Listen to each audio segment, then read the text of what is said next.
مولانا فضل الرحمان نے پاکستان اور افغانستان کی جنگ کے بارے میں کیا کہا، سنیے مولانا کا یہ کلپ۔ پاکستان کا چپا چپا ہمیں عزیز، ہم پاکستان کے چپے چپے کے لیے قربانی دینے کو تیار ہیں۔ اگر انڈیا کے خلاف جنگ ہوتی ہے، ہم نے ایک صف ہو کر فوج کے پشت پر کھڑے ہونے کا اعلان کیا تھا، اور آج بھی ہم اسی جذبے سے بات کر رہے ہیں۔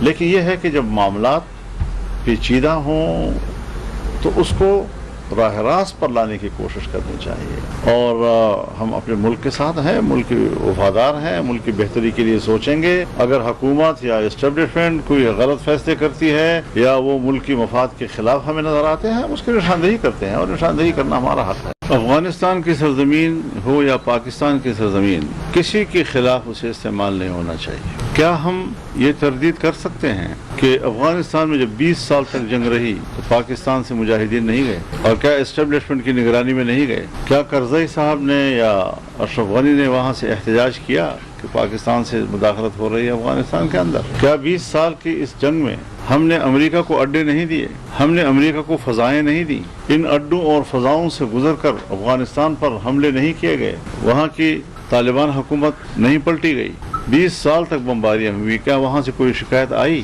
کہ آپ کی سرزمین سے جہاز اڑ رہے ہیں، آپ کی فضائیں استعمال ہو رہی ہے، ہم پر بمباریاں ہو رہی ہیں؟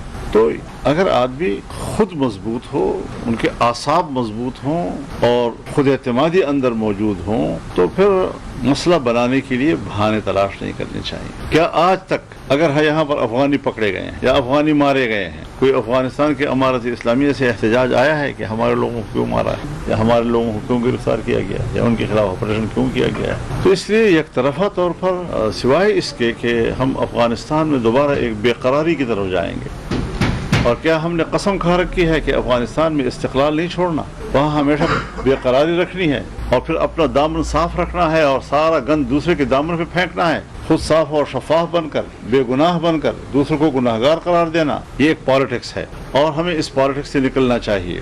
بے قرار اور غیر مستحکم افغانستان پاکستان کے لیے کبھی بھی مفید ثابت نہیں ہو سکتا، اور افغانستان کے اور بھی پڑوسی ہیں، لیکن سب سے طویل ترین سرحد پاکستان سے ملتی ہے، کوئی 2500 کلومیٹر پاکستان کے ساتھ مل رہے ہیں اس کے، جس کے دونوں طرف ایک ہی قوم آباد ہے، اور وہ پشتون قوم ہے۔ کیا ان طریقوں سے ہم پشتون قوم کو ایک دوسرے سے الگ کر سکتے ہیں، ایک دوسرے کے خلاف محاذرہ کر سکتے ہیں؟ اگر ویڈیو اچھی لگے تو چینل کو سبسکرائب، ویڈیو کو لائک اور کمنٹس باکس کے اندر اپنی رائے کا اظہار ضرور کریں۔